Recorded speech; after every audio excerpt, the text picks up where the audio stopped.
وقال عز وجل كما ورد في سورة الشورى وما أصابكم من مصيبة فبما كسبت أيديكم ويعفو عن كثير صدق الله العظيم. رب اشرح لي صدري ويسر لي أمري واحلل عقدة من لساني يفقهوا قولي. اللهم ربنا ألهمنا رشدنا وأعذنا من شرور أنفسنا. اللهم أرنا الحق حقا وارزقنا اتباعه وأرنا الباطل باطلا وارزقنا اجتنابه آمین یا رب العالمین. محترم رفقائے تنظیم اسلامی و رفیقات تنظیم اسلامی اور محترم احباب و حاضرین، سب سے پہلے میں تنظیم اسلامی کے سال پنجاب اجتماع میں آپ حضرات کو خوش آمدید کہتا ہوں. لاہور شہر سے فاصلے پر ہماری سب سے بڑی ظاہر بات ہے کہ یہاں پر نفری جو ہے شہر لاہور کے حلقے سے ہے، اور عام طور پر ہمارے سالانہ اجتماعات کے موقع پر چونکہ وہ اکثر و بیشتر لاہور میں ہوتے رہے ہیں تو شد رحال کی نوبت کم آتی رہی لاہور والوں کے لیے. یہ اس مرتبہ بہت اچھی بات ہے کہ ہم سب نکلے ہیں، باہر آئے ہیں. اب ظاہر بات ہے کہ یہاں تقریباً 50 گھنٹے جو آپ یہاں گزاریں گے، گھر والی سہولتیں تو نہیں ہوں گی، خواہ کتنا بھی اہتمام کر لیا گیا ہو، لیکن یہ کہ آپ یہ محسوس کریں کہ آپ اللہ کی راہ میں ہیں، اللہ کے دین کے لیے نکلے ہیں. کوئی دنیاوی غرض و غایت آپ کے پیش نظر نہیں ہے، نہ کوئی تجارت ہے، نہ کوئی تفریح ہے معاذ اللہ. تو اس حوالے سے اس اجتماع کے آداب اور حقوق کو بھی ملحوظ رکھیں، اور اگر کوئی تکلیف آئے تو اسے برداشت بھی پورے ہی خندہ پیشانی کے ساتھ کیجیے. میری آج کی گفتگو کا عنوان ہے ہمارے دکھوں کا واحد علاج اسلام. دیکھیے، انسانی زندگی میں دکھ اور سکھ ان کا چولی دامن کا ساتھ ہے. دکھ بھی ہے، سکھ بھی ہے، سردی کے ساتھ گرمی بھی ہے، نرمی کے ساتھ سختی بھی ہے. ان مع العسر یسرا ان مع العسر یسرا، یسر کے ساتھ عسر ہے، عسر کے ساتھ یسر ہے. لیکن انسان نفسیاتی طور پر متاثر جو ہوتا ہے زیادہ، وہ تکلیف سے ہوتا ہے، دکھ سے ہوتا ہے. خوشی آتی ہے تو وہ ایسے گزر جاتی ہے، اس کا وقت کا بھی پتہ نہیں چلتا، گزرتے ہوئے بڑی تیزی کے ساتھ وقت گزر جاتا ہے. لیکن غم کا معاملہ ہو جائے تو ایک ایک لحظہ جو ہے وہ بڑا کٹھن ہو جاتا ہے، بڑی مشکل سے گزرتا ہے. تو انسان کے احساسات پر زیادہ جو اثر آتا ہے وہ دکھ کا آتا ہے. بعض فلسفے دنیا میں ایسے ہیں کہ جنہوں نے اس دکھ، خاص طور پر جو حساس انسان اس کو محسوس کرتا ہے، اس کے اعتبار سے یہ کہا ہے کہ دنیاوی زندگی نرا دکھ ہی دکھ ہے. آپ کو معلوم ہے کہ تعداد انسانوں کی بہت بڑی تعداد ہے جو بدھ مت کی پیروکار ہے، اور بدھ مت کا کلمہ طیبہ یہ ہے، یعنی یہ ان کا اصل الاصول ہے. جیسے ہمارے دین کا اصل الاصول ہے لا الہ الا اللہ محمد رسول اللہ، کلمہ طیبہ.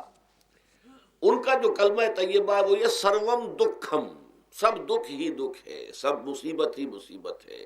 انسانی زندگی جو ہے وہ تو صرف دکھوں سے اور تکلیفوں سے عبارت ہے. اسی کو غالب نے بھی کہا ہے، آپ نے یہ شعر بھی غالب کا میں نے بہت سے دروس میں سنا ہوگا کہ قید حیات و بند غم اصل میں دونوں ایک ہیں. یہ قید حیات ہے. ابھی آپ حدیث سن رہے تھے الدنیا سجن المومن، مومن کے لیے یہ دنیا کی زندگی جو ہے جیل خانہ ہے، یہ قید ہے، قید حیات. جیسے جیل میں آدمی اپنی مرضی سے نہیں جاتا، بھیجا جاتا ہے، اپنی مرضی سے نہیں نکلتا بلکہ نکالا جاتا ہے. اسی طرح لائی حیات آئے قضا لے چلی چلے، اپنی خوشی سے آئے نہ اپنی خوشی چلے. تو دنیا کی زندگی جو ہے وہ واقعتاً ایک اعتبار سے قید خانہ ہے. قید حیات و بند غم اصل میں دونوں ایک ہیں. جب تک یہ زندگی رہے گی غم بھی لگا رہے گا، تکلیفیں لگی رہیں گی، مصائب آتے رہیں گے، انسان کو دکھوں کا سامنا رہے گا، واسطہ رہے گا. موت سے پہلے آدمی غم سے نجات پائے کیوں؟ ظاہر بات ہے جب تک زندگی ہے تو غم ہے، تو موت سے پہلے نجات نہیں مل سکتی.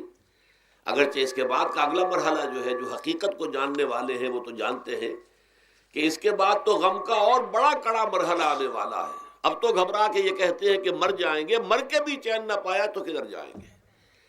اگر اللہ ہمیں معاف فرمائے، اپنی رحمت اور مغفرت سے ہمیں ڈھانپ لے، جیسے کہ حضور نے فرمایا الا یتغمدنی ربی برحمتہ، حضور نے فرمایا کہ کوئی انسان بھی محض اپنے اعمال کی بنیاد پر جنت میں نہیں داخل ہو سکے گا جب تک کہ رحمت خداوندی دستگیری نہ کرے۔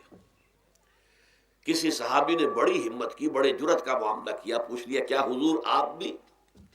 ظاہر بات ہے آپ بھی انسان ہیں، آپ بھی بشر ہیں، قرآن مجید میں کہلوایا گیا ہے اور انما انا بشر مثلکم۔ تو اگر آپ کہتے ہیں کوئی انسان جنت میں داخل نہیں ہو سکے گا محض اپنے اعمال کی بنیاد پر جب تک کہ رحمت خداوندی دستگیری نہ کرے، تو کیا آپ بھی اس قاعدہ کلیہ میں شامل ہیں؟ آپ نے فرمایا ہاں میں بھی، الا یتغمدنی ربی برحمتہ، جب تک کہ میرا رب مجھے اپنی رحمت سے ڈھانپ نہیں لے گا میں بھی جنت میں داخل نہیں ہو سکوں گا۔ تو اس اعتبار سے اللہ تعالیٰ وہاں ہمیں بچا لے، لیکن جو وہاں نہیں بچایا گیا، اب ظاہر بات ہے کہ اس کے لیے جو مصیبت ہے وہ تو پھر دائمی ہے، ابدی ہے، دکھ ہی دکھ ہے۔ میں اس کی طرف زیادہ جانا نہیں چاہتا، اس وقت اصل میں میرا موضوع جو ہے وہ اس دنیا میں دکھوں کا علاج۔ اب اس اعتبار سے غور کیجئے، دکھ دو قسم کے ہیں۔ قرآن مجید پر جتنا میں نے غور کیا، دکھ ایک تو وہ ہے کہ جو ناگہانی طور پر آ جاتے ہیں، اس میں ہماری کسی غلطی کو دخل نہیں ہوتا۔ وہ کوئی آفت سماوی ہے، کوئی زلزلہ آ گیا ہے۔ ابھی آپ کو معلوم ہے بھوج جو قصبہ تھا گجرات سٹیٹ کا، انڈیا کا پورا ختم ہو گیا، اس میں بہت سے مسلمان بھی تھے۔ جب کوئی آفت سماوی آتی ہے تو وہ ظاہر بات ہے کہ پھر سب کے سب لوگ اس کی لپیٹ میں آ جاتے ہیں۔ زلزلہ آ گیا یا کوئی اور طوفان آ جائے، جیسا کہ کئی مرتبہ آپ نے اخبارات میں پڑھا ہوگا، اس سال امریکہ میں بہت طوفان آئے ہیں، مشرقی ساحل پر بار بار طوفان آئے، وہاں بھی لوگ مرتے ہیں، وہاں بھی چھتیں اڑ جاتی ہیں، وہاں بھی تباہی جو ہے آتی ہے۔ تو اس حوالے سے ایک تو ہے وہ ناگہانی آفات، آفت ارضی ہو یا آفت سماوی ہو، زلزلہ ہے یا آفت ارضی ہے، طوفان آ گیا ہے، کوئی سائیکلون آ گیا یا آفت سماوی ہے، یا کوئی آسمان سے بڑا سا پتھر آ جائے۔ آپ کبھی کبھی اخبارات میں پڑھتے ہوں گے کہ ایک بڑی چٹان پاس سے گزر گئی، بہت بڑی خلائی چٹان جو ہے زمین کے قریب سے ہو کر گزر گئی، زمین بچ گئی، ورنہ اگر وہ زمین سے ٹکرا جاتی تو نہ معلوم کتنا بڑا یہاں پر تباہی کا معاملہ ہوتا۔ بڑے بڑے جو ہے شہاب گرتے رہے زمین کے اوپر، بڑی بڑی تباہیاں آتی رہی ماضی میں۔ تو ایک تو یہ ہے، اور ان میں بھی تقسیم کیجئے، یہ ناگہانی تکلیف، ناگہانی مصیبت، یا کوئی آفت سماوی یا آفت ارضی، اس کی بھی پھر دو قسمیں ہو گئی۔ ایک وہ کہ جو افراد کو متاثر کرتی ہے انفرادی سطح پر، آدمی سڑک پر جا رہا تھا، پیچھے سے آ کر کسی گاڑی نے ٹکر ماری، گر گیا، ٹانگ ٹوٹ گئی۔ اب ظاہر بات ہے کہ اس میں اس کا کوئی قصور نہیں ہے، یہ اللہ تعالیٰ کی طرف سے بات آ گئی ہے۔ یا یہ کہ کوئی اگر اجتماعی سطح پر آیا، جیسا کہ زلزلہ ہے، یا جیسا کہ کوئی سائیکلون ہے، کوئی بڑا طوفان ہے، بہت بڑے فلڈز آ گئے ہیں۔ اس وقت بھی موزمبیق میں بہت بڑا فلڈ آیا ہوا ہے، ساؤتھ افریقہ میں، اور افریقہ میں اس پچھلے سال بھی بہت بڑا فلڈ آیا تھا، بڑی تباہی آئی تھی، آ رہا۔ تو یہ آفت سماوی، یہ ظاہر بات ہے کہ اجتماعی سطح پر آتی ہے، بڑی بڑی مقدار میں، تعداد میں لوگ متاثر ہوتے ہیں، لاکھوں لوگ بے گھر ہو جاتے ہیں، ہزاروں آدمی مارے جاتے ہیں۔ تو پہلی شکل جو ہے دکھ کی، جیسا کہ میں نے عرض کیا، وہ ناگہانی دکھ، کوئی آفت ارضی، کوئی آفت سماوی، خواہ وہ انفرادی ہو خواہ اجتماعی۔ اس کے ضمن میں کیا علاج ہے؟ ظاہر بات ہے کہ اس کا علاج یہ تو نہیں ہو سکتا کہ آپ اس کو ختم کر سکیں۔ انگریزی کا ایک محاورہ ہے، what cannot be cured must be endured۔ جو چیز جو ہے جس کا علاج نہیں ہو سکتا وہ تو برداشت کرنی پڑے گی۔ بعض بیماریاں بھی ایسی ہیں، ڈائبٹیز ہو گئی ہے، شوگر کا مرض ہو گیا، ڈاکٹر آپ کو بتائے گا کہ بھائی اب یہ مرض جائے گا نہیں، اب آپ کو اس مرض کے ساتھ ہی اپنے آپ کو ایڈجسٹ کر کے اپنی غذا وغیرہ اس کے مطابق طے کر لیجئے، ورنہ یہ کہ یہ نہ سمجھیے کہ یہ مرض چلا جائے گا۔ تو what cannot be cured must be endured۔ لہذا ان آفت سماوی و ارضی، چاہے وہ انفرادی سطح پر متاثر کرتی ہوں انسانوں کو، اور چاہے اجتماعی سطح پر، اس کا تو علاج ایک ہی ہے۔ عربی میں بھی ایک محاورہ یہ ہے کہ کسی نے پوچھا تھا کہ بچھو کے کانٹے کا کیا علاج ہے؟ البکاء الی الصباح، رات کو اگر کاٹا ہے کسی بچھو نے تو روتے رہو صبح تک، یہ علاج ہے، اس کا اور کوئی علاج ہے ہی نہیں۔ تو جو چیز لا علاج ہے اسے برداشت کرنا۔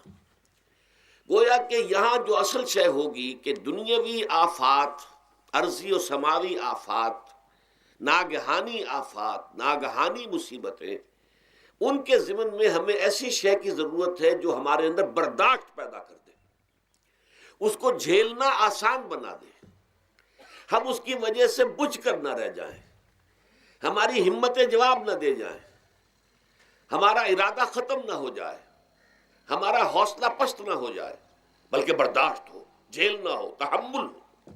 ابھی بٹر صاحب کہہ رہے تھے اللہ تعالیٰ ذرا سا متحمل ہے، میں نے کہا یہ بہت غلط بات کہہ رہے ہیں، اللہ بہت متحمل ہے۔ وہ ذرا سا تو یوں سمجھیے کہ ان کے کہنے کے انداز میں یہ بات آ گئی، ذرا سا رحیم بھی ہے، نہیں وہ بہت رحیم ہے، بہت متحمل ہے، بہت حلیم ہے۔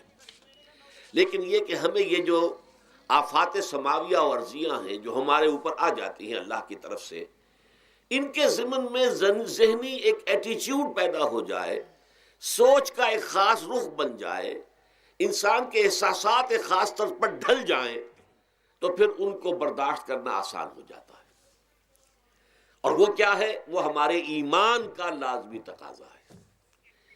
ایمان ہمیں یہ بتاتا ہے کہ کوئی مصیبت اس زمین میں آتی ہے نہ تمہاری جانوں پر آتی ہے بغیر اذن رب۔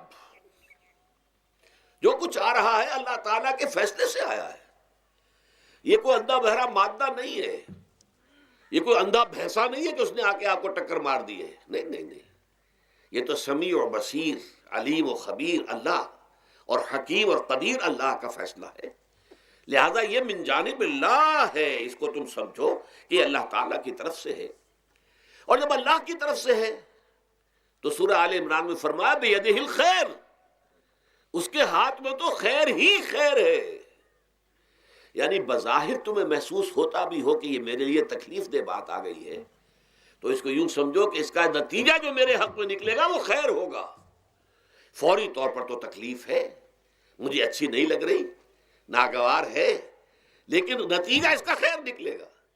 جیسے بچہ بیمار ہے، ماں اسے دوا پینے پر مجبور کر رہی، کڑوی دوا ہے، وہ تو سمجھتا ہے مجھ پر بڑا ظلم ہو رہا ہے، یا آپ لے گئے اسے ڈاکٹر کے ہاں ٹیکا لگوایا ہے، وہ تو چیخ رہا ہے، رو رہا ہے، لیکن آپ کو معلوم ہے، کاش اسے بھی معلوم ہو جائے کہ یہ میرے خیر کے لیے، میرے بھلے کے لیے، اگر اسے یہ معلوم اور محسوس ہو جائے تو اس کی تکلیف اس کے اندر بہت کمی آ جائے گی، وہ سہار لے گا، اس کو وہ برداشت کرے گا۔ اس حوالے سے اس کا جو ہمارے دین میں اس کا نام ہے، اس ذہنی کیفیت کا، ان احساسات کا، اسے اب کہتے ہیں تسلیم و رضا۔ جو کچھ آ رہا ہے اللہ کی طرف سے آ رہا ہے، لہذا سر تسلیم خم ہے، اے اللہ ہم قبول کرتے ہیں، رضا، ہر حال میں تیری رضا پر راضی ہیں، جو تیرا فیصلہ ہے ہمیں بصر و چشم قبول ہے، تسلیم و رضا۔ ہم بھی تسلیم کی خو ڈالیں گے، بے نیازی تیری عادت ہی صحیح۔ اللہ تو بے نیاز ہے، لیکن اے اللہ تو ہمارے لیے جو بھی تکلیف کا تو نے فیصلہ کیا، ہم تسلیم کی خو ڈالیں گے، عادت پیدا کر لیں گے اپنے اندر کہ ہر ساقی ماریخت عین الطاف است، کہ میرا ساقی میرے پیالے میں جو کچھ ڈال دے یہ اس کا لطف و کرم ہے۔ یہ مقام رضا ہے، یہ ایمان کا ایک ایسا تقاضا ہے کہ جس کو ہم کہیں گے ایمان کی حلاوت، ایمان کی مٹھاس۔ اگر آپ کا منہ کڑوا ہو جائے تو آپ چینی کھاتے ہیں تاکہ منہ کا ذائقہ ٹھیک ہو جائے۔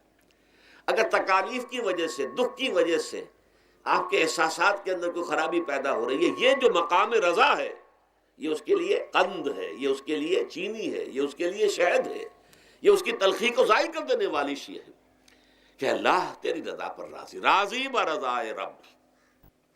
اب اس کے ضمن میں سمجھئے، یہ تو اصولی بات میں نے آپ کو بتا دی، اس کی 3 کیفیات ہو سکتی ہے کیوں اللہ کی طرف سے یہ چیزیں آتی ہیں۔ سب سے پہلی شے ہے، اب وہ جو آیات میں نے سنائی تھی وہ سن لیجئے پہلے ترجمہ۔ سورہ تغابن میں فرمایا ما صاب من مصیبت الا باذن اللہ، دیکھو کوئی مصیبت تم پر نہیں آ سکتی، نہیں آتی مگر اللہ کے اذن سے۔ ومن یؤمن باللہ، اور جو شخص اللہ پر ایمان رکھتا ہو یہدی قلبہ، اللہ اس کے دل کو ہدایت دے دیتا ہے، اس کے دل کو سکون عطا کر دیتا ہے، وہ راضی برضائے رب ہو جاتا ہے، اس میں شکوہ نہیں رہتا، اس میں شکایت نہیں ہوتی، اس میں تلخی نہیں ہوتی، کیوں ہو گیا، کیسے ہو گیا، کیوں ہو گیا، نہیں ہونا چاہیے، نہیں نہیں نہیں۔ یہ سارا جو پیچ آدمی کھاتا رہتا ہے نا اندر ہی اندر، وہ جو پیچ کھا رہا ہے، یہ سب پیچ سے نجات مل گئی۔ برو کشید سے پیچا کے ہستبود مرا، چے اقدہا کے مقام رضا کشود مرا۔ یہ پیچ کھانا جو ہے، پیچا کے ہستبود، اس سے اللہ تعالیٰ نے مجھے نجات دے دی ہے مقام رضا کے ذریعے سے۔ کتنے بڑے بڑے عقدے میرے حل ہو گئے اس مقام رضا سے، چے اقدہا کے مقام رضا کشود میرا، میرے تو بہت سے عقدے اس سے حل ہو گئے۔ اس حوالے سے ایک موٹی بات تو یہ ہو گئی، لیکن اب اس کو 3 حصوں میں تقسیم کیجئے۔ پہلی بات یہ کہ یہ اللہ کی طرف سے آزمائش کے طور پر آتے ہیں۔ آزمائش، میرا بندہ اس پر صبر کرتا ہے یا نہیں، یا میرے خلاف بکواس کرنے پر آمادہ ہو جاتا ہے۔ اللہ تو ایسا ہے، اللہ نے تو ہم پر کبھی کرم کیا ہی نہیں ہے، اللہ تو ظالم ہے، معاذ اللہ معاذ اللہ معاذ اللہ۔ کہیں ایسا تو نہیں، میرا بندہ جو ہے تکلیف کو جھیلتا ہے میری وجہ سے، یہ سمجھ کے کہ اللہ کی طرف سے آئی۔ یہ صبر جو ہے یہ بہت بڑی کامیابی ہے اگر انسان کو حاصل ہو جائے۔ اور اس صبر کے نتیجے میں 2 اور باتیں پیدا ہوتی ہیں۔ یہ مضامین علیحدہ علیحدہ دروس کے اندر آتے رہے ہیں، لیکن آج ایک نئے عنوان کے تحت جمع ہو کر آ رہے ہیں۔ پہلی بات یہ ہوتی ہے کہ یہ امتحان کا نتیجہ کیا نکلتا ہے کہ آپ نے ایک امتحان پاس کیا تو آپ کے اگلے درجے میں ترقی ہو جاتی ہے۔ 5ویں کا امتحان پاس کر لیا نا تو 6ٹھی میں جائیں گے، اب 6ٹھی کا امتحان پاس کریں گے تو 7ویں میں جائیں گے، 7ویں کا پاس کریں گے تو 8ویں میں۔ درجہ بدرجہ انسان کی دینی، ایمانی اور روحانی ترقی کا ذریعہ یہ آزمائش بنتی ہے۔ جتنا اس میں صبر ہوگا، جتنا اس میں تسلیم و رضا جو ہے آپ حاصل کرتے جائیں گے تو آپ کے درجے بلند ہوتے چلے جائیں گے۔ آپ کا امتحان کڑے سے کڑا آئے گا، بڑے سے بڑا آئے گا، مشکل سے مشکل تر آئے گا۔ ایک وقت میں MA کا امتحان بھی آپ کو دینا ہوگا، ایک وقت میں ہو سکتا ہے PhD کے لیے تھیسس آپ لکھیں، پھر اس کے اوپر جو ہے ٹیم بیٹھی ہوئی اور آپ سے وہ بحث کرے، جرا کرے آپ سے، وہ بھی کرنا ہوگا۔ لیکن یہ کہ اگر پرائمری ہی میں فیل ہو گئے تو اس کا سوال ہی پیدا نہیں ہوتا کہ کبھی آپ MA کا یا PhD کا تھیسس بھی لکھیں۔ اور اسی کو دوسرے انداز میں کہا گیا ہے قرآن مجید میں، وَلِيُبْلِيَ الْمُؤْمِنِينَ مِنْهُ بَلَاءً حَسَنًا۔ اصل میں ابلا کہتے ہیں، بلا یبلو جو ہے عربی زبان میں آتا ہے آزمانا۔ خلق الموت والحیات لیبلوکم ایکم احسن عملا، یہی معنی ابتلا کے بھی، ابتلا یبتلی آزمانا۔ ابلا یبلی جو آتا ہے باب افعال سے، اس میں آتا ہے کسی کو کسی تکلیف میں ڈال کر اس کو نکھارنا، کہ اس کا جوہر نکھر جائے، اس کے اندر جو خیر ہے وہ اور چمک جائے، لوگوں کو بھی معلوم ہو جائے کہ یہ شخص اس مقام کا اہل ہے، اس کے اندر یہ صلاحیت ہے، اس میں یہ قوت موجود ہے۔ تو یہ گویا کہ اہل ایمان کی صلاحیتوں کو نکھارنے کے لیے اور ان کے درجات کی ترقی کے لیے بھی اللہ تعالیٰ دنیا کے اندر یہ مصیبتیں اور امتحانات جو ہیں آزمائش کے حوالے سے افراد پر بھی اجتماعی طور پر بھی لاتا ہے۔ اور ایک اس کا اور بھی ہے، اہل ایمان پر اس طرح کے ابتلاء و آزمائش کی ایک نوعیت اور بھی ہے، اور وہ یہ ہے کہ جو بھی آپ سے غیر ارادی طور پر یا یہ کہ آپ نے کوئی گناہ ارادی طور پر بھی کر لیا، اللہ تعالیٰ اس کی سزا اسی دنیا میں دے کر آخرت کی سزا سے محفوظ کر دیتا ہے۔ گویا کہ اس سے بڑا خیر کیا ہوگا؟ یہاں کی سزا کیا ہے؟ جھیل لی آپ نے، بخار آ گیا، ٹانگ ٹوٹ گئی، چلیے 3 مہینے آپ بستر پر پڑے رہے نا، اور کیا ہوا؟ کچھ نہیں۔ لیکن یہ کہ آخرت کی سزا ملتی بہت عظیم ہوتی، لہذا کفارہ بناتا ہے اللہ تعالیٰ ان گناہوں، ان جو بھی گناہ ہو گئے ہیں، غلطیاں ہو گئی ہیں، ان کا کفارہ اللہ تعالیٰ بندہ مومن کے لیے، حضور کی ایک حدیث ہے، اس کا متن مجھے اس وقت یاد نہیں ہے، کہ مومن کا معاملہ عجیب ہے، اسے کوئی تکلیف پہنچتی ہے صبر کرتا ہے، وہ اس کے گناہوں کا کفارہ بن جاتا ہے، اور اگر کوئی خوبی ملتی ہے اس پر اللہ تعالیٰ کا شکر ادا کرتا ہے، اس کے درجات بلند ہو جاتے ہیں۔ تو یہ معاملہ جو ہے اللہ تعالیٰ کی طرف سے بندہ مومن کے حق میں خیر، کہ در حقیقت اس کے ان گناہوں کی پاداش کہ جو اس نے یہاں کر لیے ہیں، یہی دنیا میں دے کر دھو دیا جائے، پاک کر دیا جائے، جیسے آپ کو معلوم ہے دھوبی جو ہے کپڑے کو بھٹی میں چڑھاتا ہے، گرم پانی میں ڈالتا ہے کہ ڈالتا، تاکہ اس کا میل نکلے، اس کے آگے پٹکتا بھی ہے ذرا اس کو تاکہ وہ میل اچھی طرح چھٹ جائے اس سے۔ اسی طرح اگر دنیا میں ہمارے میل چھٹ جائیں، دنیا میں اگر ہمارے گناہ دھل جائیں تو یہ بڑے نفع کا سودا ہے، بڑے نفع کا سودا ہے، بڑے نفع کا سودا ہے۔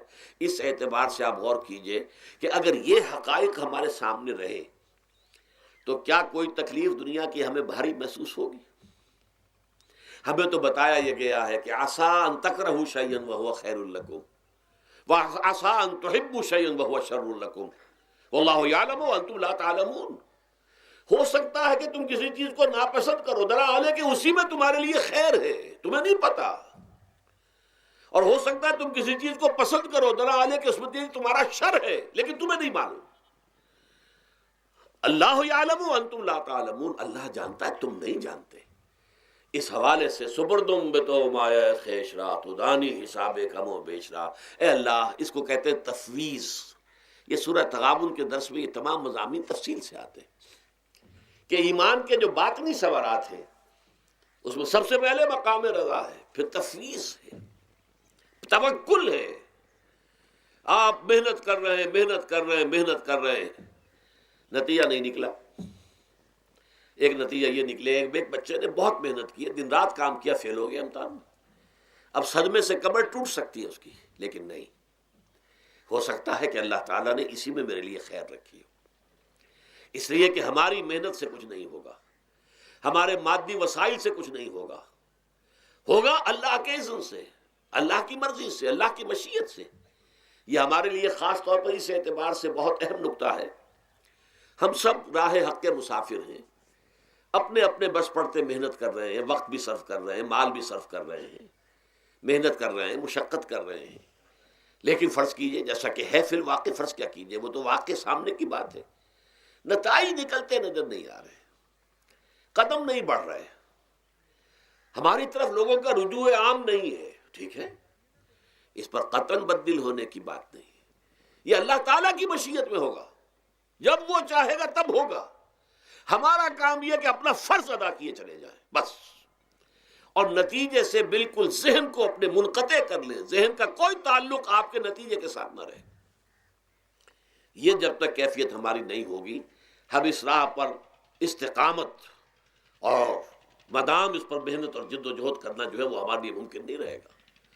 اس کے لیے میں اگر آپ کے سامنے رکھوں معاملہ کہ حضور صلی اللہ علیہ وسلم کے جو پہلے 10 برس ہیں، جب سے آپ کو آغاز ہوا ہے وحی کا، اس کے بعد سے پہلے 10 برس دن رات کی محنت، شدید مشقت، یہاں تک کہ اللہ بھی روک رہا ہے، نبی آپ اپنے آپ کو ہلاک کر لیں گے، لعلک باخع نفسک الا یکونوا مؤمنین، کیا آپ اپنے آپ کو اس صدمے میں ہلاک کر لیں گے؟ یہ ایمان نہیں لا رہے، اس قدر صدمہ۔ لیکن اس کے ساتھ یہ ہے کہ یہ نہیں ہے کہ نتیجہ نہیں نکل رہا تو کام چھوڑ کے بیٹھ جائیں، نہیں، معاذ اللہ، معاذ اللہ۔ نتیجہ نہ نکلے تو حضرت نوح علیہ السلام کی عمر بھی اگر حضور کی ہوتی، 950 برس بھی حضور دعوت دیتے، آپ کا کام تھا، آپ کا فرض تھا۔ حضرت نوح علیہ السلام بھی تو آخر اللہ کے ایک بندے تھے، اللہ کے رسول تھے، 950 برس تک دعوت دی ہے۔ فَلَبِثَ فِيهِمْ أَلْفَ سَنَةٍ إِلَّا 50 عَامًا، یہ تو ہم مانتے ہی نا، اگر قرآن کے اندر نص قطعی صریح الفاظ نہ ہوتے کہ 950 برس تک رہے، ورنہ یہ بات سمجھ سے بالا تر ہے۔ عام طور پر معلوم ہوتا ہے کہ اس دور میں ابھی عمریں زیادہ تھی لوگ۔ بہرحال جو میں نے عرض کیا تھا کہ دکھ جس سے انسان متاثر ہوتا ہے، اس کی ایک قسم وہ ہے کہ جو ہمارے ارادہ اور اختیار سے باہر، اللہ کی مشیت سے، اللہ کے اذن سے، اللہ کی مرضی سے آتا ہے۔ اس کے لیے ہمارا کام صرف برداشت ہے۔ جو شے بھی ہمیں برداشت کی صلاحیت عطا کر دے وہی اس کا علاج ہے۔ جیسے آپ کو معلوم ہے کہ بخار بہت تیز چڑھا ہوا ہے، اس کی دوا نہیں ہے اسپرین یا کوئی اور پیراسیٹامول، بخار کی شدت کو کم کر دے گا، وہ کوئی علاج نہیں ہے۔ علاج تو ہوگا اگر معلوم ہو کہ کون سے جراثیم ہے، کس کی وجہ سے ہے، اس کا صحیح اینٹی بائیوٹک کون سا ہے، وہ علاج ہوگا۔ یہ علاج نہیں ہے، لیکن اس کی شدت کی کمی اور اس کے اندر جو احساس ہے جھیل جانے کا، وہ انسان کے لیے آسان ہو جاتا ہے۔ یہی مضمون آیا ہے سورہ حدید میں بھی، ما اصاب من مصیبت فی الارض ولا فی انفسکم، یہاں کھول دیا اس مضمون کو۔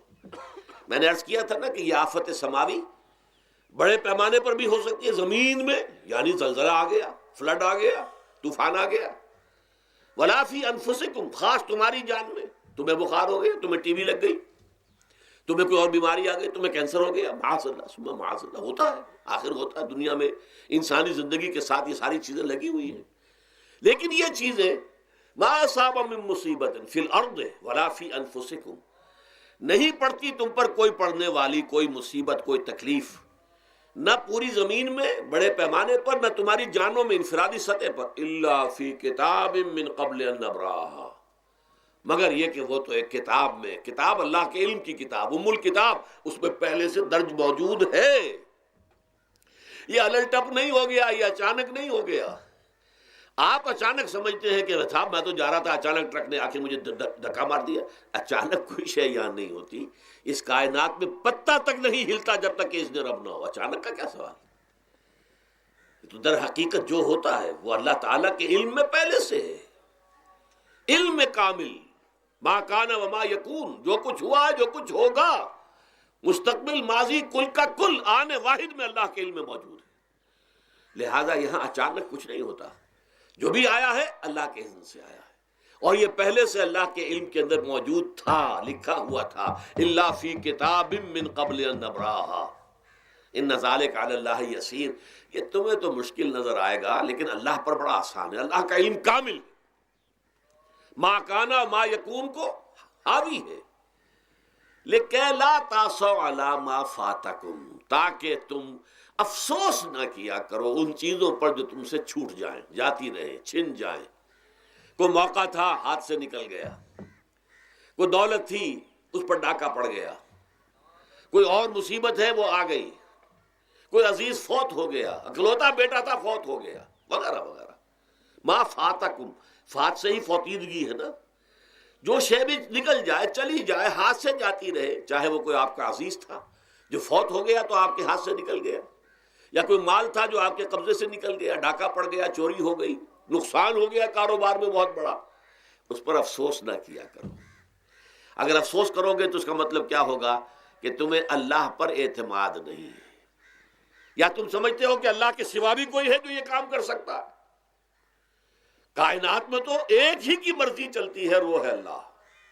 لہذا اگرچہ وہ کسی کے ذریعے سے تکلیف آپ کو پہنچی ہے، کسی نے آپ کو پتھر مارا ہے، وہ پتھر ہو سکتا ہے آپ کو نہ لگتا، لگ گیا ہے تو اللہ کے فیصلے سے لگا ہے، اس کا باپ بھی نہیں پتھر مار سکتا آپ کو اگر اللہ کا اذن نہ ہو۔ لہذا آپ پتھر مارنے والے کو بھی مجرم سمجھیے، ٹھیک ہے، اس سے بھی قصاص لینے کا آپ کو حق ہے، لیکن یہ جان لیجئے کہ جو آیا ہے پتھر وہ اذن رب سے آیا ہے۔ اب ظاہر بات ہے کہ اگر یہ کیفیت ہوگی تو غصہ اتنا نہیں ہوگا اس شخص پر کہ جس نے یہ کام کیا ہے، بلکہ ہو سکتا ہے آدمی مسکرا کے رہ جائے، جیسے کہ وہ میں واقعہ سناتا رہا ہوں اپنے دروس میں کہ ایک درویش منش آدمی جا رہا تھا، جو رب کرے سو ہو، جو رب کرے سو ہو، جو رب کرے سو ہو۔ کسی شخص نے پتھر اٹھا کر دے مارا، اس کے سر پہ لگ گیا کہ اس نے پیچھے پلٹ کر دیکھا کس نے مارا ہے۔ اس نے کہا مجھے کیا دیکھتے ہو، جو رب کرے سو ہو، یہ تو رب کے مارنے سے۔ اس نے کہا مجھے تو یہ پتھر رب کے مارے ہی لگا ہے، لیکن میں دیکھ یہ رہا تھا بیچ میں کس کا منہ کالا ہو گیا، اپنے لیے کس نے ایک گناہ کما لیا، اپنے لیے کس نے ایک مصیبت جو ہے وہ مول لے لی، وہ بیچ میں تم آ گئے ہو۔ پتھر اللہ کی طرف سے آیا ہے، لیکن اس کا عذاب، اس کا وبال تم پر آ جائے گا۔ بہرحال یہ تو میں نے عرض کیا آپ کے سامنے، وہ چیزیں کہ جو آ جاتی ہیں، وہ تکالیف، وہ مصائب جو اللہ کی طرف سے من جانب اللہ ہے، اس میں آپ کسی کو مورد الزام نہیں ٹھہرا سکتے، وہ آپ پر آ گیا۔ دوسری تکلیفیں وہ ہیں جن کے لیے فارسی میں کہتے ہیں خود کردہ، اپنے ہاتھوں جو مصیبتیں آتی ہیں۔ اس کے لیے میں نے آپ کو سورہ شورى کی آیت سنائی ہے، ما اصابکم من مصیبت فبما کسبت ایدیکم ویعفو عن کثیر۔ جو مصیبت بھی تم پر آتی ہے انسانوں، وہ تمہارے اپنے ہاتھوں کے کرتوتوں کی وجہ سے آتی ہے، اور ابھی تو اللہ بہت سی چیزوں کو تو معاف بھی کرتا رہتا ہے، ہر تمہاری غلطی پر پکڑتا نہیں ہے، ہر خطا کے اوپر تمہیں سزا نہیں دیتا ہے، کوئی سزائیں معاف بھی کرتا رہتا ہے، عفو و درگزر سے بھی کام لیتا ہے۔ بہت متحمل اور حلیم بھی ہے، بہت رحیم اور غفور بھی ہے اور کریم بھی ہے، لیکن یہ کہ یہ جان لو کہ ایک مصیبتیں وہ ہیں جو تمہاری اپنی پیدا کرنے ہیں، بما کسبت ایدیکم، تمہارے اپنے ہاتھوں کی کمائی ہے۔ یہ کون سی خود کردہ، یہ در حقیقت ہے اجتماعی نظام جو انسان بناتا ہے۔ اس اجتماعی نظام کو غلط کر کے اگر اس نے اپنے لیے مصیبتیں کھڑی کر لی، مصیبت ہے لیکن یہ مصیبت تمہارے اپنے ہاتھوں کی لائی ہوئی ہے۔ تم نے نظام غلط بنایا ہوا ہے، تم نے دولت کی تقسیم غلط کی ہوئی ہے۔ اللہ نے تو رزق پیدا کر دیا اور سب کے لیے کافی ہے، یہ تم نے کیا ہے کہ ایک طرف کچھ لوگوں کے کھتے بھرے ہوئے ہیں اور ایک طرف کوئی فاقے سے مر رہا ہے۔ یہ خود کردہ ہے، یہ ہمارا کبھی ہے، یہ تم نے نظام غلط بنایا ہے۔ یہ جو نظام کے اندر خرابی ہے یہ تمہاری اپنے کرتوت ہیں، تم نے خود نظام کے اندر غلطی رکھی ہوئی ہے، ناانصافی گھولی ہوئی ہے، اس کا زہر گھولا ہوا ہے، یہ تمہارے اپنے کرتوتوں کی وجہ سے، اور اس کا علاج تمہیں کرنا پڑے گا خود۔ اور وہ علاج کیا ہوگا؟ اور نظام کو صحیح قائم کرو، اللہ کا دیا ہوا نظام، نظام عدل و قسط۔ یہی وجہ ہے کہ سورہ حدید کی جو آخری آیت میں نے پڑھی تھی وہ کیا تھی؟ اللہ تعالیٰ فرماتا ہے کہ ہم نے تو اپنے رسولوں کو بھیجا اس لیے، کتابیں نازل اس لیے کی، لقد ارسلنا رسلنا بالبینات، ہم اپنے رسولوں کو بھیجتے رہے معجزوں کے ساتھ، واضح نشانیوں کے ساتھ۔ وانزلنا معهم الکتاب والمیزان، ان کے ساتھ ہم نے کتاب اتاری، میزان اتاری۔ یہ سارا کچھ ہم نے کس لیے کیا؟ لیقوم الناس بالقسط، تاکہ لوگ عدل پر قائم ہوں۔ اب اگر تم نے اس عدل کے نظام کو چھوڑ کر اللہ کے دیے ہوئے نظام کو تج کر تم نے خود اپنا نظام بنا لیا، تو ظاہر بات ہے سرمایہ دار جب نظام بنائے گا تو وہ مزدور کے بارے میں نہیں سوچ سکتا، اسے تو اپنی مصلحتیں نظر آئیں گی، اس کے سامنے تو اپنا نفع ہوگا، جتنا زیادہ سے زیادہ نفع کما لو، جتنا ان مزدوروں کا خون نچوڑ سکو نچوڑ لو۔ زمیندار نظام بنائے گا تو وہ بیچارے کاشتکار مزارع ہاری اس کی مصلحت نہیں دیکھ سکتا، وہ تو کہے گا مجھے اپنے بچوں کو انگلستان بھیجنا ہے تعلیم کے لیے، مجھے اپنے لیے جو ہے اسلام آباد میں بھی بنگلہ بنانا ہے اور پری میں بھی بنانا ہے، اور پھر مجھے تو ایئر کنڈیشن بنگلے چاہیے ہر جگہ پر۔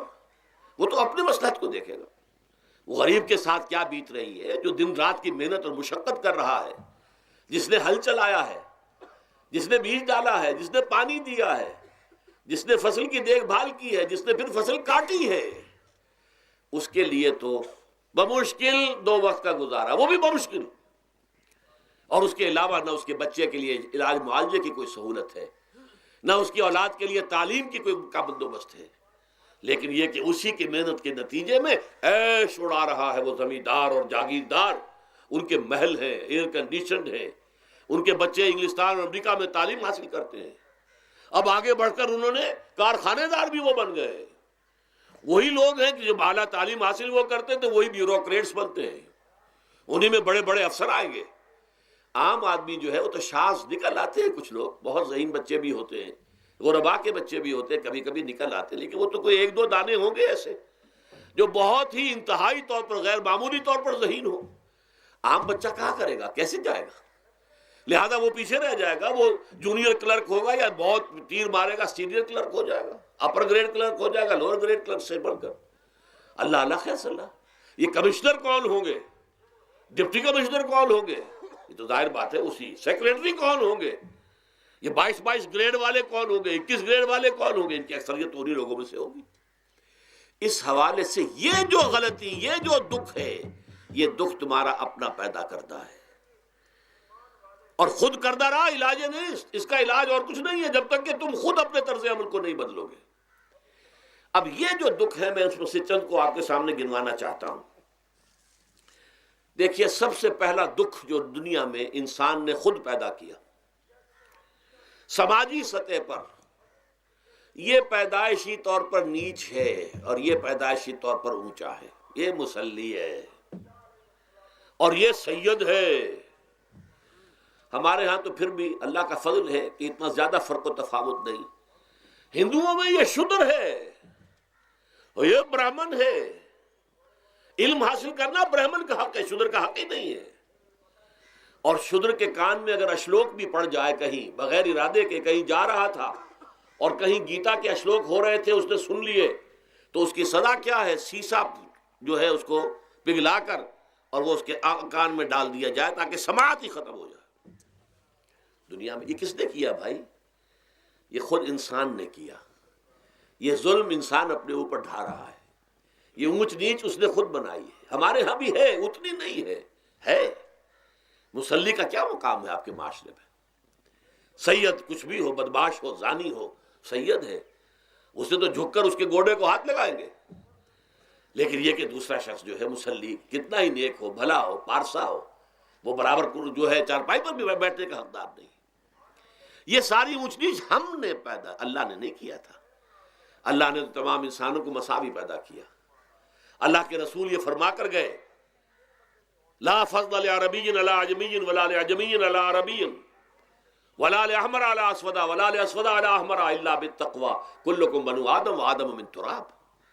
دیکھو کسی عرب کو کسی اجمی پر فضیلت نہیں ہے، کسی اجمی کو کسی عرب پر کوئی فضیلت نہیں ہے، کسی گورے کو کسی کالے پر فضیلت نہیں ہے، کسی کالے کو کسی گورے پر فضیلت نہیں ہے، الا بالتقوی۔ یہ اگر فضیلت ہے تقوی، کون خدا ترس زیادہ ہے، کس کے اخلاق زیادہ بلند ہیں، کون نیک اور پارسا زیادہ ہے، کون لوگوں کی خدمت زیادہ کرتا ہے، اس کے اعتبار سے درجہ بلند ہوگا۔ پیدائشی طور پر تمام انسان بالکل مساوی ہے۔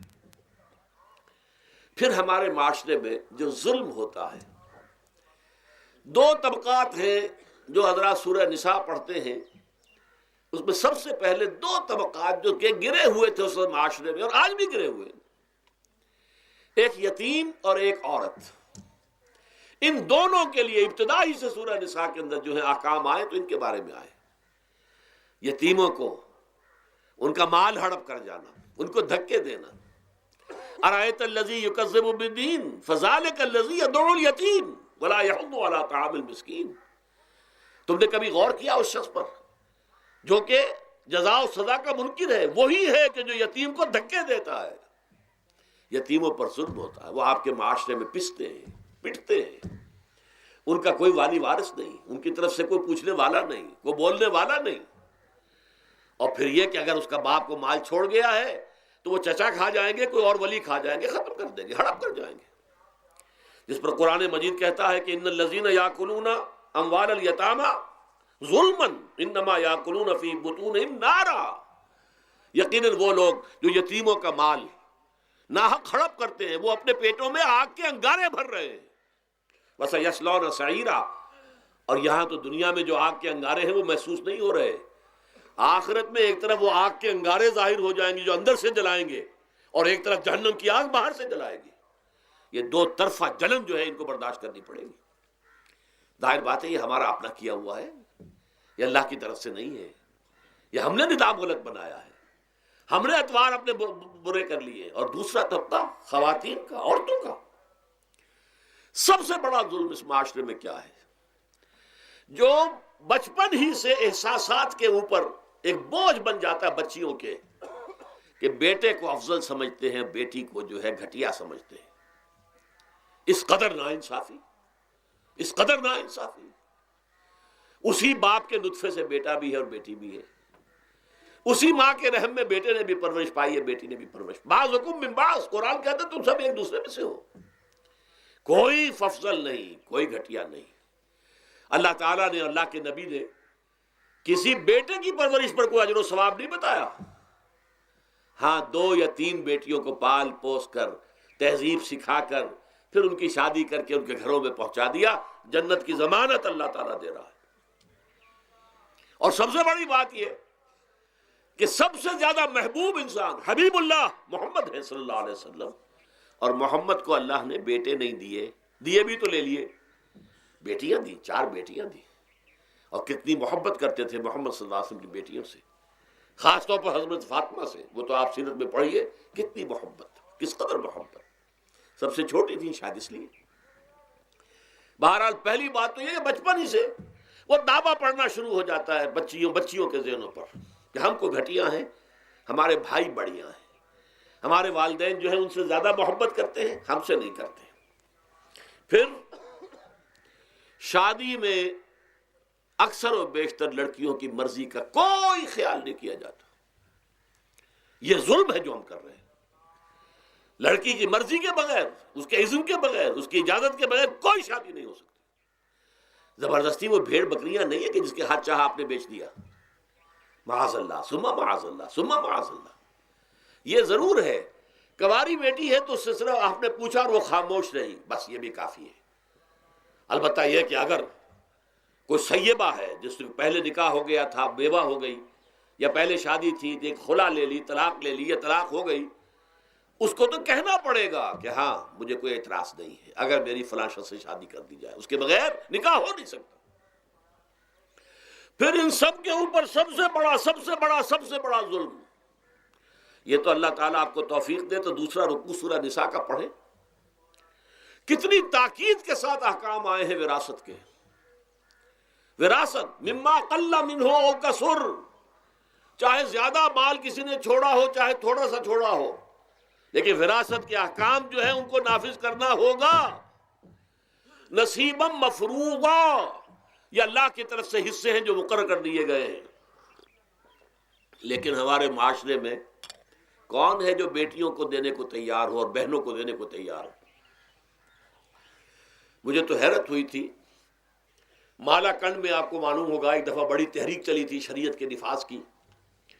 مولوی صوفی محمد صاحب بڑے نیک آدمی ہیں، بہت، اس میں کوئی شک نہیں. 80,000 کا مجمع لے کر، جلوس لے کر وہ چل پڑے تھے اسلام آباد کی طرف. جیسے ابھی اکرم آوان صاحب نے دھمکی دی تھی کہ 3 لاکھ میرے پاس ہیں، لیکن وہ 3 لاکھ میں سے وہ تو ان کے ہاں جمع جو ہوئے مشکل 5 سے 6 ہزار آدمی جمع ہوا تھا کل. لیکن یہ تو 80,000 کو مالا کنڈ سے لے کر اور دریائے اٹک تک تو پہنچ گیا تھا. اللہ کا بندہ، 80,000 کا قافلہ وہاں روکا گیا. لیکن ان سے بھی جب میں نے جا کر بات کی کہ مولانا شریعت آپ نافذ کروانا چاہتے ہیں، لیکن کیا آپ بچیوں کو بھی وراثت کا حق دینے کو تیار ہیں؟ کیا نہیں، یہ تو رواج کا معاملہ ہے. میں نے کہا لا حول ولا قوت الا باللہ. اگر یہ رواج کا معاملہ ہے تو باقی چیزیں بھی رواج کی ہیں. پھر شریعت بدل چکی ہے، اب شریعت کا رواج نہیں رہا، ساری شریعت چھوڑ دیجیے آپ. لیکن ان کی نیکی کی بات ہے یہ کہ پہلے توجہ کبھی ان کی ادھر نہیں ہوئی، لیکن میری یہ بات جو ہے ان کو لگ گئی ان کے دل کو.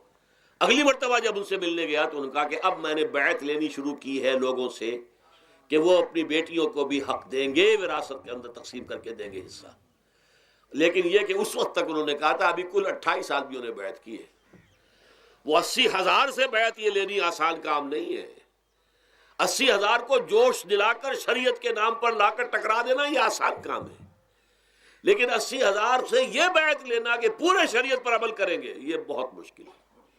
یہی تو وجہ ہے ہمارا قافلہ اگر سست گام ہے تو کیوں ہے. ہم یہ کہتے ہیں کہ پہلے میدان میں آنے سے پہلے اپنی ذات پر، اپنے گھر میں دین نافذ کرو، پھر باہر نکلو.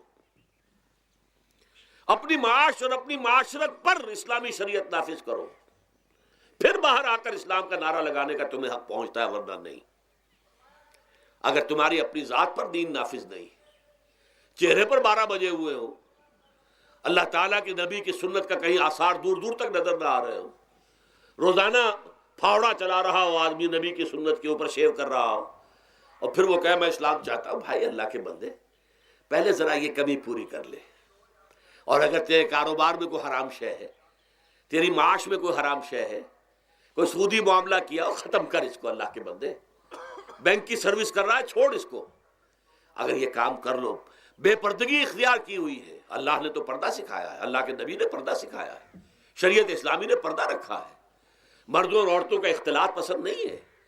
اس پر عمل کرو، پھر آنا میدان میں، پھر دوسروں کی غلطی جو ہے بتانا اس کو کہ یہ تم غلط کر رہے ہو، مشرف تم یہ کر رہے ہو، غلط کر رہے ہو، فلاں تم یہ کر رہے ہو، غلط کر رہے ہو، نواز شریف تم یہ کر رہے ہو، غلط کر رہے ہو. لیکن یہ ہے کہ اس سے پہلے اپنے اوپر. اسی لیے میں نے آپ کو بتا دیا وہ واقعہ کہ انہوں نے بتایا، بعد میں اور بھی آ گئے ہوں گے انشاءاللہ، مجھے امید ہے. لیکن جب میں ملا تھا تو انہوں نے کہا تھا ابھی صرف 28 آدمیوں نے بیعت کی. بہرحال عورتوں کا ایک حق ہے جو حضور نے بیان فرمایا اور قرآن مجید نے بیان کیا. عاشروہن بالمعروف، عورت کا اکرام ہو، بیٹی کی حیثیت سے بھی، بہن کی حیثیت سے بھی، بیوی کی حیثیت سے بھی، اور ماں کی حیثیت سے تو سمجھو کہ جنت جو ہے وہ ماں کے قدموں تلے ہے۔ الجنت تحت اقدام الامہات، فرمان ہے محمد رسول اللہ صلی اللہ علیہ وسلم کا۔ لہذا اکرام، عورت کا اکرام، عورت کی عزت، بیٹی کی حیثیت سے بھی، بہن کی حیثیت سے بھی، بیوی کی حیثیت سے بھی، اور ماں کی حیثیت سے بھی۔ عاشروہن بالمعروف، اپنی بیویوں کے ساتھ رہو بڑے طریقے پر، نیک طریقے پر، اچھے طریقے پر۔ حضور نے یہاں تک فرمایا خیارکم خیارکم لأہلیکم وانا خیرکم لأہلی۔ دیکھو مسلمانوں، اے میرے صحابیوں، تم میں سے بہتر لوگ وہ ہیں جو اپنے گھر والوں کے حق میں بہتر ہیں، نرمی کرتے ہیں۔ عورت کے بارے میں یہ بھی فرمایا، ایک مرتبہ سواری تیز دوڑا رہے تھے جو بھی اونٹ کو لے کے جانے والے تھے، جبکہ ہودج میں کچھ خواتین سوار تھیں۔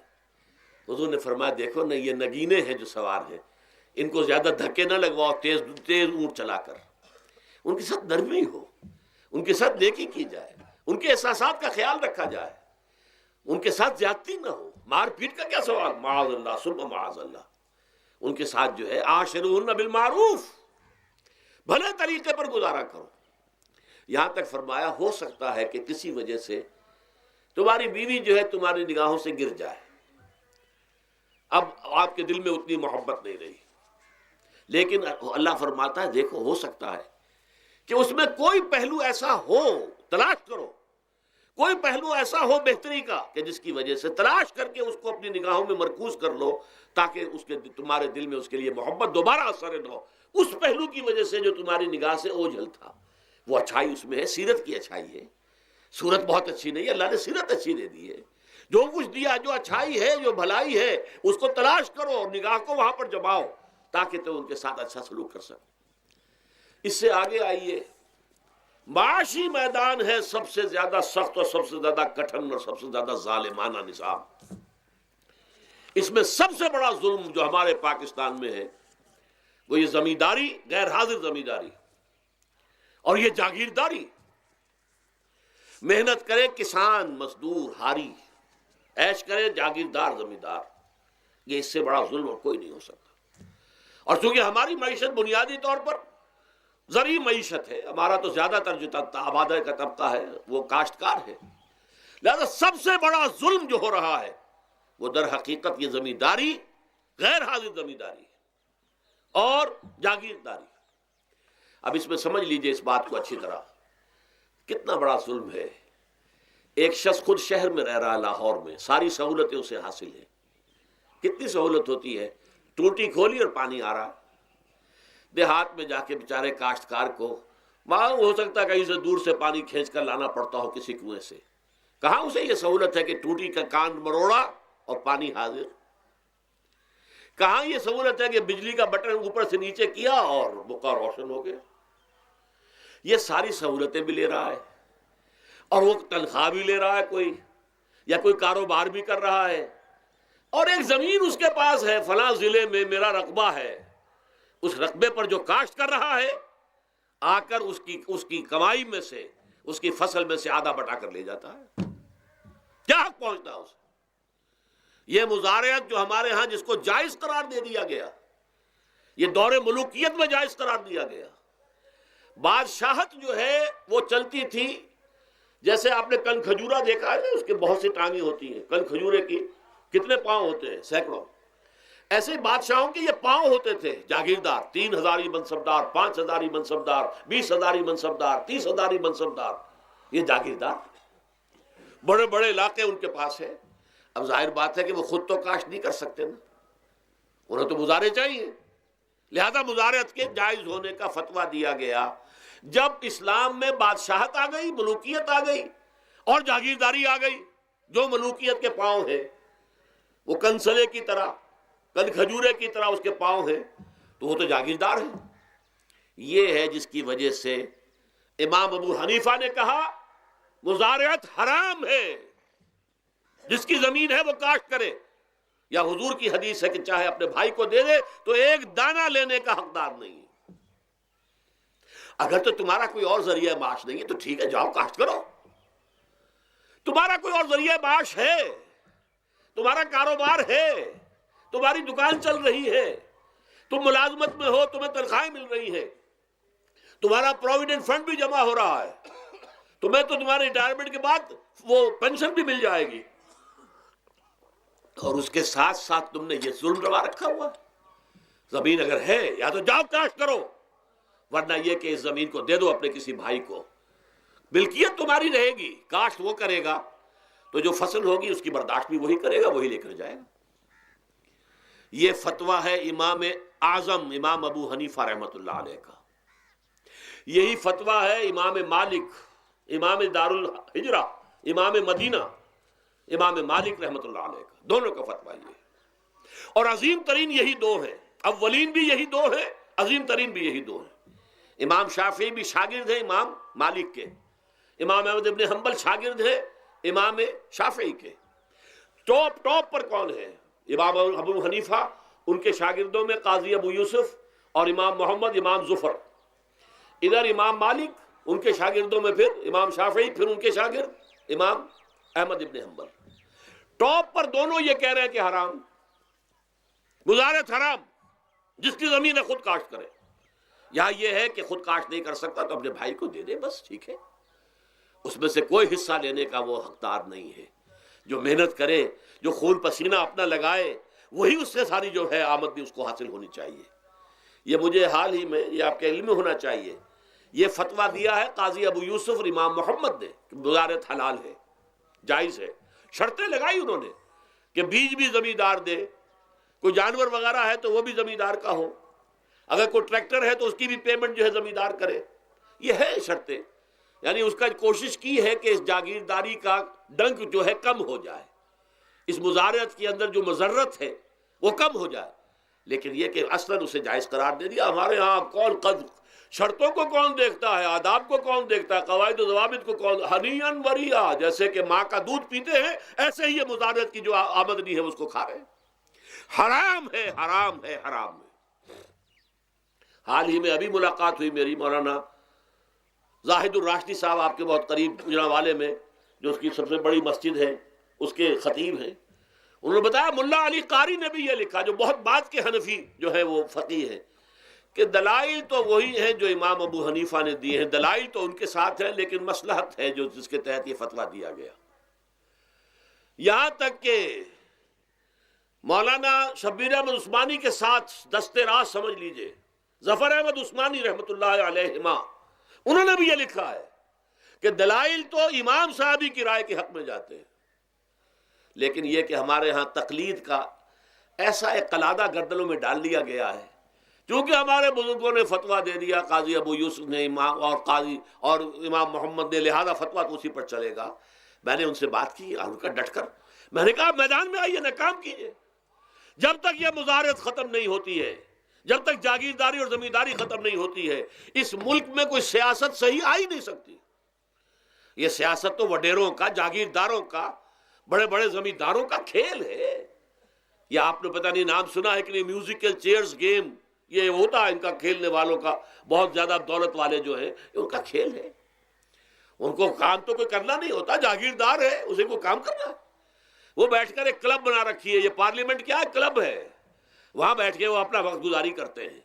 یہ پوائنٹ آف آرڈر آ گیا ہے، اور یہ جو ہے ہماری حقوق جو ہے، پریولیج موشن آ گئی ہے، وہ کرتے نہیں گفتگو بیٹھ کر۔ تو یہ جان لیجئے کہ یہ ظلم کس نے کیا ہے؟ یہ خود کردہ ہے، یہ ہم نے اس نظام کو برداشت کیا ہوا ہے۔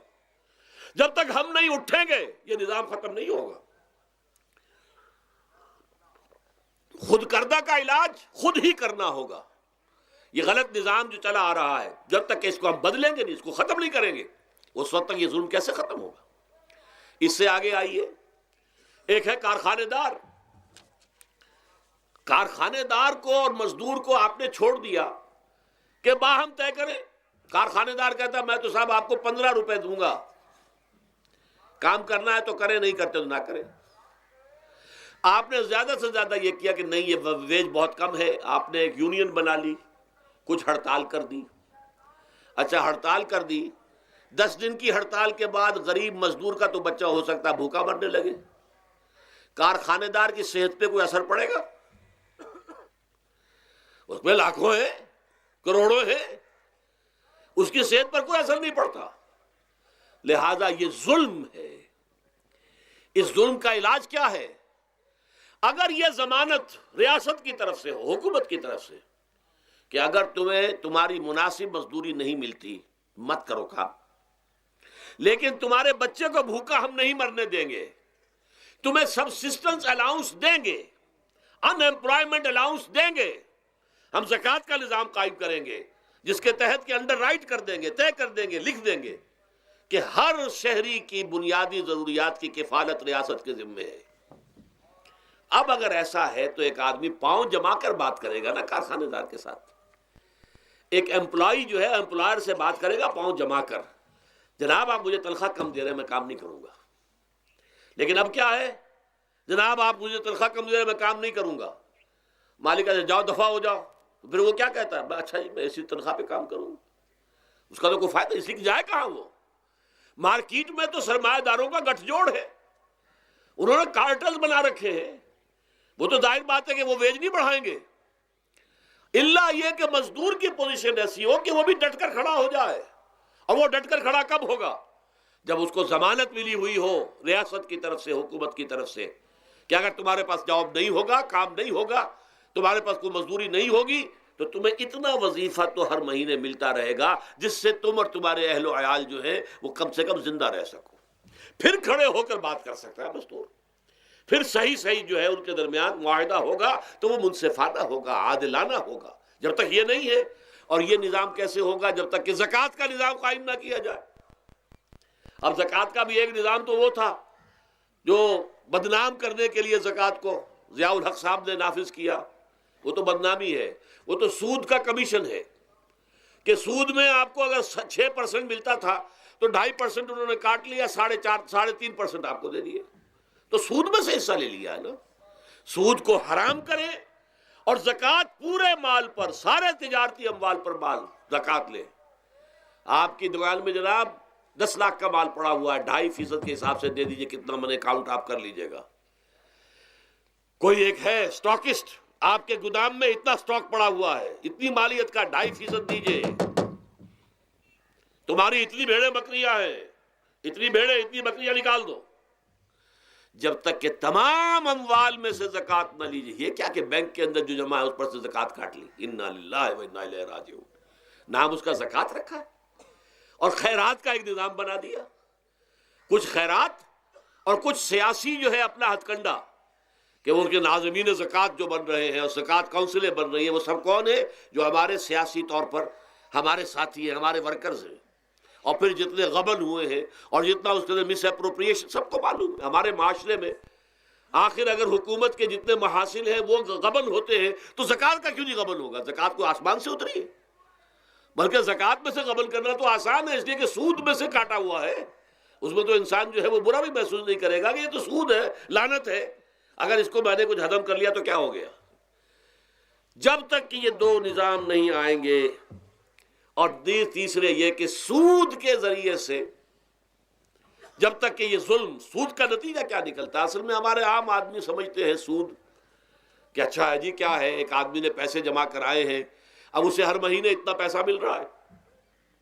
عام آدمی بھی ہمارے ہاں یہ جو پٹھانوں والا سود ہے، یہ جو سود خور گاؤں میں بیٹھے ہوئے ہیں، جو بہت بڑی شرح کے اوپر سود دیتے ہیں اور خون چوس جاتے ہیں لوگوں کا، اور ان کے کسی طریقے سے قرضے ختم، ان کو تو سبھی برا کہتے ہیں۔ کوئی ایک آدمی بھی آپ کو نہیں ملے گا کہ جن کے لیے کلمہ خیر کہے، ان کے لیے کسی نرمی کا یا ان کے لیے کسی بھی آسانی کا کوئی مطالبہ کرے۔ البتہ یہ جو بڑا سود ہے، بینک کا سود، کاروباری سود، اس کی شناخت لوگوں پر واضح نہیں ہے۔ یہ ایک بہت بڑے پیمانے پر یہ برائی جو ہے آپ کو انڈیویجول پر نہیں نظر آ رہی۔ انڈیویجول تو بظاہر سمجھتا ہے ایک فرد، بھائی ٹھیک ہے، مجھے دکان کے لیے مجھے قرض چاہیے تھا، مجھے قرض مل گیا، میں اپنا کاروبار کر رہا ہوں، تو میں جو کمائی کر رہا ہوں اس میں سے بینک کو بھی حصہ دے رہا ہوں اپنا، اس کا سود کا، اس میں کیا خرابی ہو گئی؟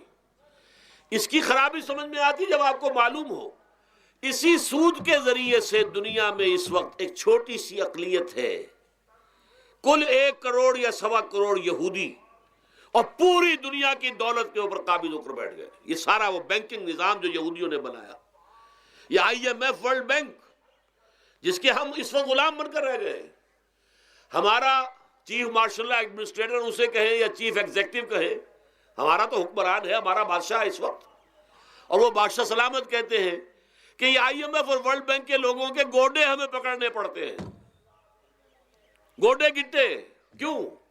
ہم غلام ہیں ان کے، اور ہم جکڑے ہوئے اس سود کے اندر.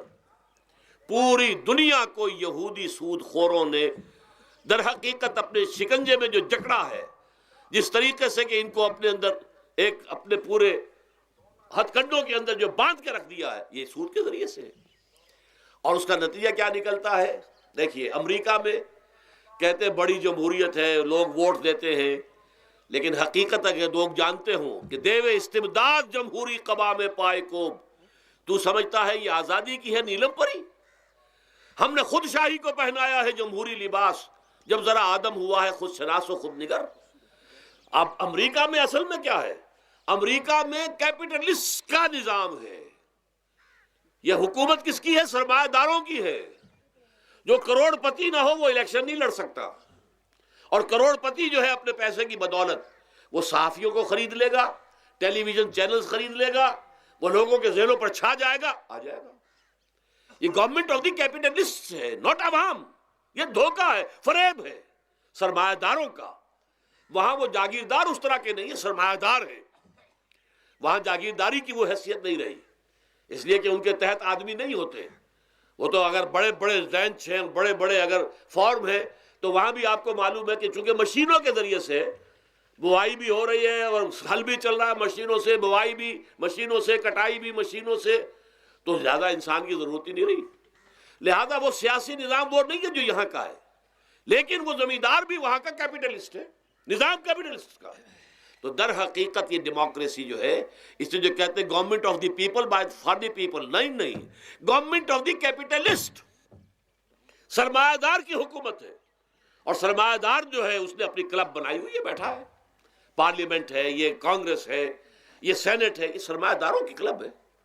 باقی عوام کے لیے وہاں کیا ہے؟ واقعہ یہ ہے کہ عام آدمی امریکہ کا بھی یہ ضرور ہے کہ بنیادی ضرورتیں محنت کر کے خون پسینہ ایک کر کے اپنی وہ حاصل کر لیتا ہے، لیکن بہت نچلی سطح پر ہے. عام آدمی وہاں بھی بہت نچلی سطح پر ہے. اور ایسے لوگ ہیں معدود گنتی والے جو 40 50 بلین کا ایک چیک لکھ سکتے ہیں، وہ سب یہودی ہیں. House of Rothschilds, house of Goldsmiths, یہ سٹی بینک جو یہاں بھی آ گیا ہے اپنی ساری گندگیاں پھیلانے کے لیے، سٹی ہاؤسز اور سٹی کار، یہ کیا ہے؟ یہ جکڑ لینا ہے آپ کو. آپ کو ذرا سا دھوکہ دیا، جاؤ جی لے لیجئے، کوٹھی لے لیجئے، ہم آپ کو قرض دیتے ہیں. آپ پھول گئے، اتنی بڑی کوٹھی کا میں مالک ہو گیا. اب جب اس کا قرض دینے کا چکانے کا معلوم ہوا کہ میں تو غلام ہو کر رہ گیا ہوں، جو کماؤں وہ سارا کا سارا ان کی قسط کے اندر چلا جائے گا. اور اگر خدا نہ خواستہ کہیں ڈیفالٹ کر گیا تو جتنا میں نے دیا تھا وہ بھی ہضم، اور مکان وہ ضبط کر کے اور نیلام کر دیں گے. اللہ خیر صلی اللہ. لیکن وقتی طور پر ذرا سا دھوکہ جو ہو جاتا ہو، دیکھو اتنی بڑی کوٹھی کا میں مالک ہو گیا، دیکھو اتنی لمبی کار میرے پاس آ گئی، دیکھو فلاں شے میں نے حاصل کر لی، لیکن اس کا نتیجہ جو نکلتا ہے وہ تو وہاں والوں سے پوچھئے جس طریقے سے کہ وہ غلام بن کر رہ جاتے ہیں، وہ مزدور بن کر رہ جاتے ہیں. جیسے بھٹوں میں آپ نے دیکھا ہے، بھٹوں میں جو مزدور ہوتے ہیں وہ بکے ہوئے ہوتے ہیں، وہ غلاموں کی طرح ہوتے ہیں. ان کو بلکہ لوگ ایک دوسرے سے خرید کر لے کر جاتے ہیں. ایک بھٹے والا آتا ہے اور دوسرے بھٹے کی جو مزدور جو غلام ہے ان کو وہ وہاں کی پیمنٹ کر کے اور لے جاتا ہے. وہ بالکل ان کے سرس کی طرح ہے، ان کے غلاموں کی طرح ہے.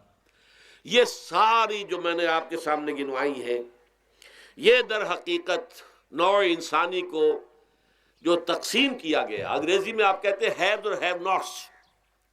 قرآن نے اس کے لیے کیا لفظ استعمال کیا؟ محرومین اور مترفین. اور ان مترفین کی وجہ سے اللہ کا عذاب آتا رہا دنیا میں. ان کے گلچھرے ابھی بسنت منائی، کس نے منائی؟ یہ لکھپتی کروڑ پتی ہیں، انہوں نے عیش کیے ہیں، راتوں کو نیند حرام کی ہے لوگوں کی، یہ بسنت منا رہے ہیں. کیا ہو رہا ہے؟ در حقیقت یہ وہی ہے مترفین. سورہ بنی اسرائیل میں فرمایا جب ہم یہ فیصلہ کر لیتے ہیں وَإِذَا أَرَدْنَا أَن نُهْلِكَ قَرْيَةً امرنا مترفیہا ففسقوا فیہا فحق علیہ القول فدمرناہا تدمیرا. جب ہمارا فیصلہ ہوتا ہے کہ کسی بستی کو، کسی علاقے کے لوگوں کو ہلاک کر دیں، تو مترفین جو ہیں، دولت مند لوگوں کو ہم حکم دے دیتے ہیں، آزادی دے دیتے ہیں، ان کی لگام ڈھیلی کر دیتے ہیں، اس میں فسق و فجور کا بازار گرم کر دیتے ہیں. اور جب پورا فسق و فجور کا بازار گرم ہو جاتا ہے، اچانک ہماری پکڑ آتی ہے، دمرناہا تدمیرا، ہم اس کو پٹخ کر رکھ دیتے ہیں، ٹکڑے ٹکڑے کر دیتے ہیں. یہ مترفین. اور دوسری طرف محرومین. اسی طریقے سے مستضعفین اور مستکبرین. ایک طرف مستکبرین ہے، ہاٹی پیپل، جو کہ پارلیمنٹ میں جاتے ہیں، جو جاتے ہیں سینٹ کے اندر بیٹھتے ہیں، جن کا ایک طبقہ ہے، وہ ایک علیحدہ ہی ہے، ان کی سوسائٹی علیحدہ ہے، ان کے تہوار علیحدہ ہیں. نیو ایئرز نائٹ پر جو کچھ یہ کرتے ہیں بدماشیاں، اس کا ذرا سا آپ کو اندازہ بہرحال دیہات کے رہنے والوں کو نہیں ہے. لاہور اور کراچی کے لوگوں سے پوچھئے کیا ہوتا ہے، اسلام آباد کے لوگوں سے پوچھئے، پشاور اور کوئٹہ کے لوگوں سے پوچھئے. یہ سب در حقیقت مستضعفین ایک طرف، مستکبرین دوسری طرف، محرومین ایک طرف اور مترفین ایک طرف. یہ سوسائٹی کو تقسیم کر کے، اور پھر تقسیم کرو اور راج کرو، ڈیوائیڈ اینڈ رول. یہ آپس میں ٹکرائیں گے، آپس میں لڑیں گے، تم ان سب کے اوپر حکومت کرو. اب ظاہر بات ہے کہ اس کا علاج میں نے عرض کیا تھا نا، کہ پہلے قسم کے دکھ تو وہ ہیں جو من جانب اللہ آتے ہیں، اس کا تو سوائے برداشت کے کوئی مادہ نہیں، کوئی اس کا اور ہمارے پاس چارہ نہیں. لیکن برداشت کا حوصلہ بڑھانے کے لیے وہ ساری باتیں ایمان کے ذریعے سے ہمیں ملتی ہیں. لیکن یہ جو خود کردہ ہے، اپنے غلط نظام کی وجہ سے جو دکھ ہم نے پھیلا رکھا ہے، جو محرومی پھیلا رکھی ہے، جو بھوک پھیلا رکھی ہے، جو لوگوں پر ظلم کا جو ہے بازار گرم ہو رہا ہے، چاہے وہ سماجی سطح پر ہے، گھروں میں ہے، چاہے بازاروں میں ہے، چاہے مارکیٹوں میں ہے، چاہے کھیتوں میں ہے، چاہے کارخانوں میں ہے، یہ سب ہمارے غلط نظام کا نتیجہ ہے، یہ اللہ کی طرف سے نہیں ہے. وما اصابکم من مصیبت فبما کسبت ایدیکم، یہ تمہارے اپنے ہاتھوں کی کمائی ہے، تمہارے اپنے ہاتھوں کے کرتوت ہیں، تم نے غلط نظام کو قبول کیا ہوا ہے. اب اس کا علاج کیا ہوگا؟ اب علاج ایسے ہوگا جد و جہد کے ذریعے سے اس نظام کو ختم کیا جائے. اس لیے کہ یہ تو میں نے آپ کے سامنے بیماری کا بیان کر دیا ہے، علاج کیا ہے انشاءاللہ اس کے بارے میں گفتگو جو ہے وہ پرسوں ہوگی 11 بجے دن. اقول قولی ھذا واستغفر اللہ لی ولکم ولسائر المسلمین والمسلمات.